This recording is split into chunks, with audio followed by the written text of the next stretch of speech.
70 years have passed since the Nakba, the catastrophe in Arabic, took place in Palestine in 1948, in which more than 750,000 Palestinians were forcefully displaced from their homes and pushed into refugee camps in East Jerusalem, the West Bank, the Gaza Strip, and neighboring countries. But the Nakba didn't end in 1948. The catastrophe continues to affect more than 12 million Palestinians, who remain stateless today. Historical Palestine was mostly made up of Palestinian Muslims, Christians, and a small number of Jews, who generally lived together peacefully.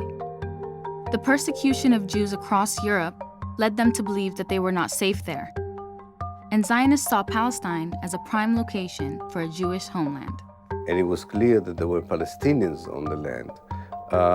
Zionist leaders and common people alike got used to the idea that the only way of making Palestine a Jewish state is by causing the Palestinians to leave. The Jewish Zionist movement began organizing immigration and buying land in Palestine. This was the first step in turning Palestine into a Jewish homeland. Then World War I began. Britain promised Zionist support for a Jewish national home in Palestine. This came as a formal political letter known today as the Balfour Declaration. It also included that nothing shall be done which may prejudice the civil and religious rights of existing non-Jewish communities in Palestine. When World War I ended and the Ottoman Empire was defeated, Britain occupied Palestine. Britain provided the muscle under which they could simply emigrate. I mean, they couldn't have immigrated were it not for the British presence. Because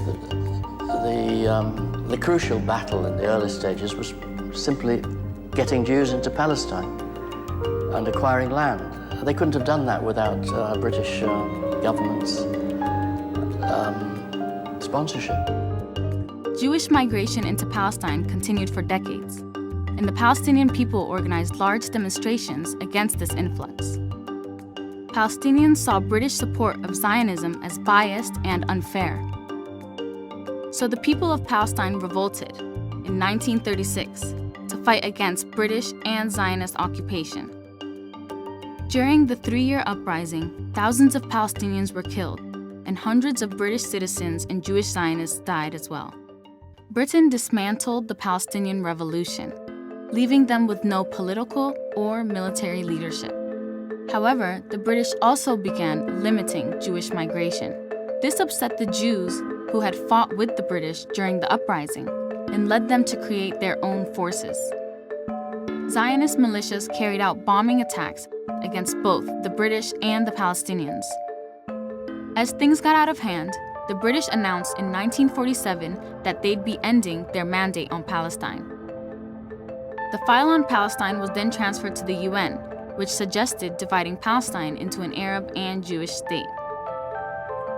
As the British were preparing to leave, the new Jewish population began taking over, and it helped that they were heavily armed. The ethnic cleansing of Palestinians began months before the British officially left Palestine. Zionists were taking over major cities and hundreds of villages, forcing thousands of Palestinians into neighboring countries. It happened many times that the Israeli, very holy soldiers took 10 of the youngsters in the middle of the village, shot them just in order to kill them, in order that all the others will see it and run away. And if it's not enough, they took others also. The British ended their mandate on May 14, 1948, leaving their tanks and armored weapons to the newly created State of Israel. From the time the British occupied Palestine in 1917 to when they left in 1948, the number of Jews is estimated to have multiplied 10 times to 500,000. As Zionist Jews declared the State of Israel on May 14, 1948, the surrounding Arab nations declared war, with the objective of liberating Palestine. Although Palestine had the support of other Arab nations and they outnumbered the Jewish population, the Israelis also had foreign military, political, and financial support. They were highly prepared, highly dedicated, well-armed, fighting force, which was superior to all the Arab armies combined. Israel grew beyond the UN partition lines during the Arab-Israeli War by destroying Arab villages and further reducing the Palestinian population. By April 1949, more than 500 villages and 10 cities were captured by the Israelis. Over 750,000 Palestinians were expelled from their homes, and over 13,000 Palestinians had been killed. Even then, the Nakba did not end. Today, Israel occupies the whole of historical Palestine.